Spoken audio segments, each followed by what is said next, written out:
Calculer la limite quand x tend vers pi de 1 plus cosinus x sur x moins pi au carré.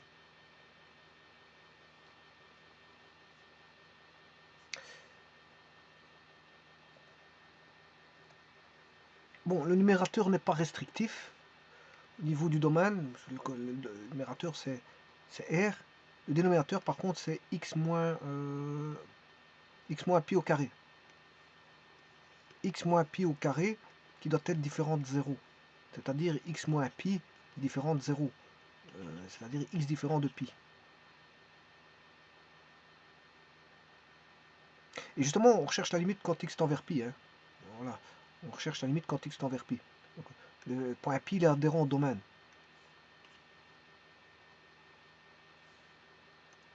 Alors pour ça, je vais tracer la fonction cosinus x. Décaler tout d'une unité vers le haut. Et là, on a déjà le numérateur. Le dénominateur, c'est x moins pi. Voilà, ça c'est une droite, mais si vous mettez au carré, vous avez une parabole. C'est une parabole, c'est normal, c'est du second degré.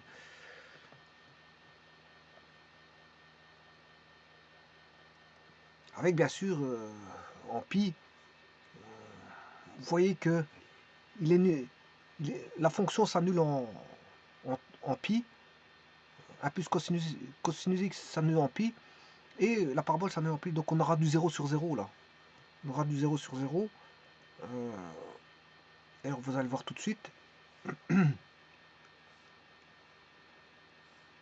limite quand x tend vers pi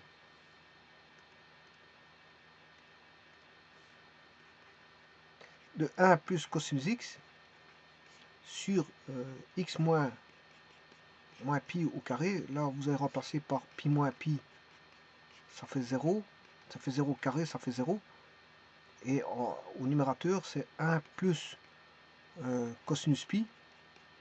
Et pi, en pi, le cosinus, il vaut moins 1. Parce que ici, ça fait 1 pour le cosinus, 0 ici.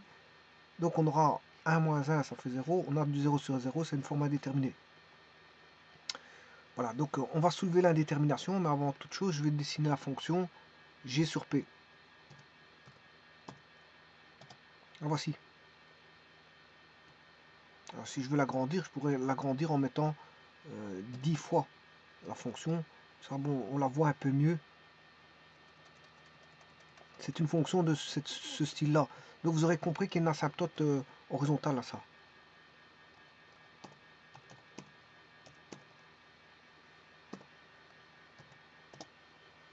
En y égale 0.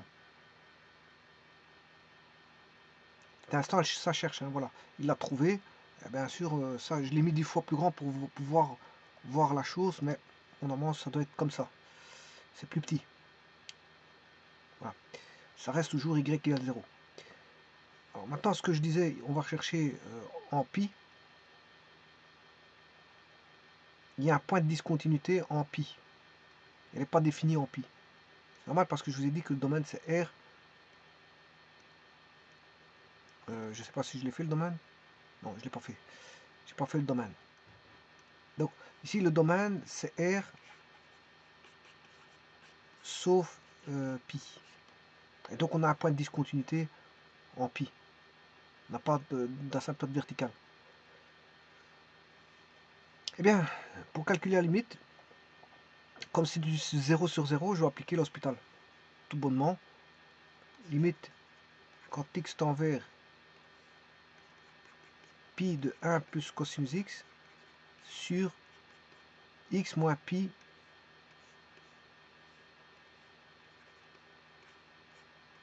au carré. Donc je vais dériver ceci et je vais dériver celui-là.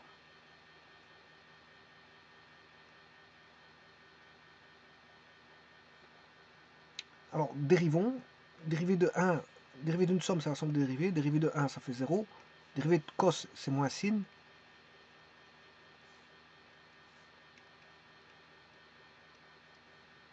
Sur, là je vais dériver 2 fois x moins pi fois la dérivée de l'intérieur qui est x moins pi, ça fait 1. Dérivée de x moins pi, ça fait 1. Fois 1.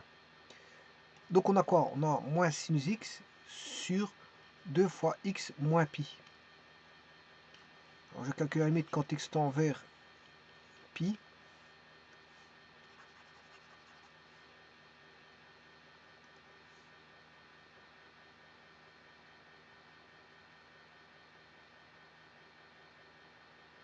Bon, on a encore 0 sur 0. Hein, parce que sinus de pi, ça fait 0. Là, on a plus 1. Moins 1, sinus de pi, ça fait 0. On aura moins 0 sur 2 fois pi moins pi, ça fait 0. On a toujours du 0 sur 0. C'est encore une forme indéterminée.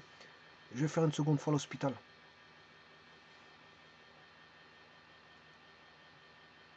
Alors, moins sinus x, on a moins sinus x sur 2x moins pi. 2 fois x moins pi. Mais je vais en profiter de ce moins là pour prendre l'opposé. Donc je prends pi moins x.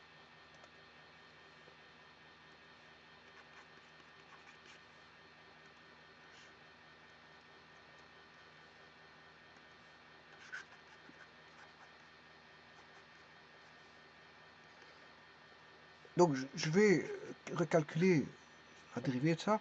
Dérivée de sin, c'est cosinus x. Dérivée, bon, le 2 il sort du signe dérivé. Il suffit de dériver pi moins x. Et pi moins x, la dérivée de pi moins x, c'est moins 1.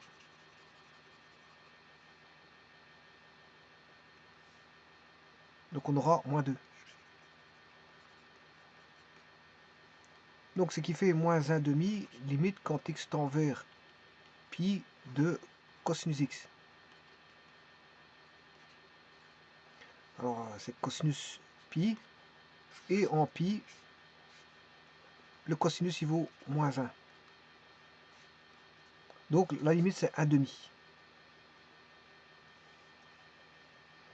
Donc maintenant je vais aller chercher le trou qui se trouve en 0,1 demi.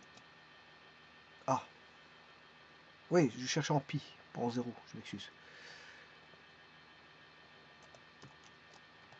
Voilà, là il est bon.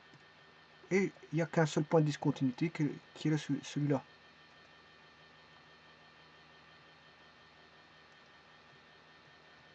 Il n'y a qu'un seul point de discontinuité sur toute la fonction, c'est celui-là. Il se trouve en pi. Je vous remercie.